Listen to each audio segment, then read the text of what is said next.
जय हिंद विद्यार्थी मित्रांनो, आचारसंहितेत अडकणार पोलीस भरती, शासन निर्णयानंतरही अर्ज भरण्याची प्रक्रिया नाही, गृहकडून नाही अंतिम मान्यता। बघा काय आलेलं आहे आजच्या वृत्तपत्रामध्ये छापून, सकाळ वृत्तपत्र आहे विद्यार्थी मित्रांनो। आणि संपूर्ण याच्यामध्ये माहिती घेऊया। त्याआधी ज्या विद्यार्थ्यांना 2025 मध्ये पोलीस भरतीला लेखी परीक्षेमध्ये 100 पैकी 90 गुण प्राप्त करायचे आहे, त्या विद्यार्थ्यांसाठी खूप महत्त्वाची आपण सूचना घेऊन आलेलो आहे, अपडेट घेऊन आलेलो आहे। कारण की आपण आपल्या टेलिग्राम चॅनलवर दररोज 100 मार्कचा फ्रीमध्ये पेपर देत असतो। तर सर्वांनी आपलं टेलिग्राम चॅनल जॉईन करा। लिंक या व्हिडिओच्या खाली डिस्क्रिप्शन बॉक्समध्ये देण्यात आलेली आहे। आणि ज्यांना लिंक मिळणार नाही त्यांनी मला कमेंट बॉक्समध्ये लिंक म्हणून कमेंट करा। आतापर्यंत आपले एकूण 37 पेपर टाकणं झालेले आहे आपल्या टेलिग्रामवर, सर्वचे सर्व तुम्ही बघू शकता जाऊन। तर बघा आपण आपल्या मुद्द्यावर वळूया। बघा काय म्हटलेलं आहे इथे, सोलापूर तारीखसुद्धा दिलेली आहे 24। गृह विभागाने 20 ऑगस्ट रोजी शासन निर्णय काढून 15,631 पोलीस शिपायांची भरती करण्याचे जाहीर केले। शासन निर्णय निघून 2 महिने उलटले तरी अद्याप अर्ज घेण्याची प्रक्रिया सुरू झालेली नाही। गृह विभागाकडून भरतीस अंतिम मान्यताच मिळाली नसल्याची बाब आता पुढे आली आहे। या पार्श्वभूमीवर पोलीस भरती, स्थानिक स्वराज्य संस्थांच्या निवडणूक आचारसंहितेत अडकण्याची शक्यता आहे।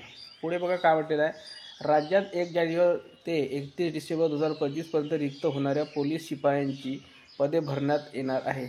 शहर जिल्ह्यांचा विस्तार व लोकसंख्येतील वाढ आणि गुन्ह्यांची वाढलेली संख्या या तुलनेत पोलिसांचे मनुष्यबळ अपुरेच आहे। त्यामुळे पोलीस दलातील रिक्त होणारी 100% पदे वेळोवेळी भरली जातात। गणेशोत्सवानंतर पोलीस भरतीस प्रारंभ होईल असे प्रशिक्षण व खास पथके विभागाच्या अप्पर पोलीस महासंचालक कार्यालयाकडून सांगण्यात आले होते। ऑगस्टमध्ये पोलीस भरतीचा शासन निर्णय निघाल्याने तरुण तरुणींना आनंद झाला, मात्र ऑक्टोबर संपतोय तरी देखील पोलीस भरतीसाठी अर्ज भरण्याची प्रक्रिया देखील सुरू झालेली नाही।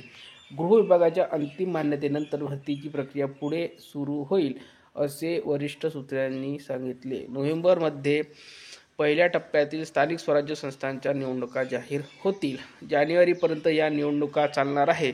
त्यामुळे पोलीस भरती आचारसंहिता संपल्यावर ऐन उन्हाळ्यात पहिल्यांदा मैदानी चाचणी घेतली जाते सुरू होईल की काय असा सवाल उपस्थित होत आहे।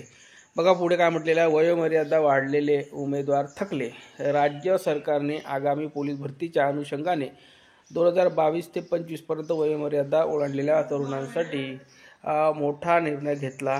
गृह विभागाच्या निर्णयानुसार वयोमर्यादा संपल्यामुळे पोलीस होण्याचे स्वप्न अपूर्ण राहिलेल्या तरुण तरुणींसाठी ही मोठी संधी आहे। आता ते तरुण तरुणी भरतीचा सराव करून थकले, पण भरती प्रक्रिया अजून सुरू होऊ शकलेली नाही। पुढे बघा काय म्हटलेलं, अशी आहेत भरतीची पदे। पोलीस शिपाई 12,399, चालक 234, बँडसम 25, शस्त्र पोलीस शिपाई म्हणजे SRPF 2393, कारागृह म्हणजे जेल पोलीस 580, एकूण 15,631 असे एकूण पदे आहेत। तर बघा विद्यार्थी मित्रांनो, बातम्या या चालतच राहतील विद्यार्थी मित्रांनो। प्रत्यक्षात जाहिरात ही लवकरच येणार आहे। जे विद्यार्थी ग्राउंड आणि लेखीची सातत्याने तयारी करत राहील किंवा करत आहे त्या विद्यार्थ्यांच्याच अंगावर येणाऱ्या भरतीमध्ये खाकी वर्दी चढणार आहे। म्हणून विद्यार्थी मित्रांनो, या बातम्यांकडे फक्त एक बातमी म्हणून लक्ष द्या आणि सातत्याने ग्राउंड आणि लेखीची तयारी करत राहा।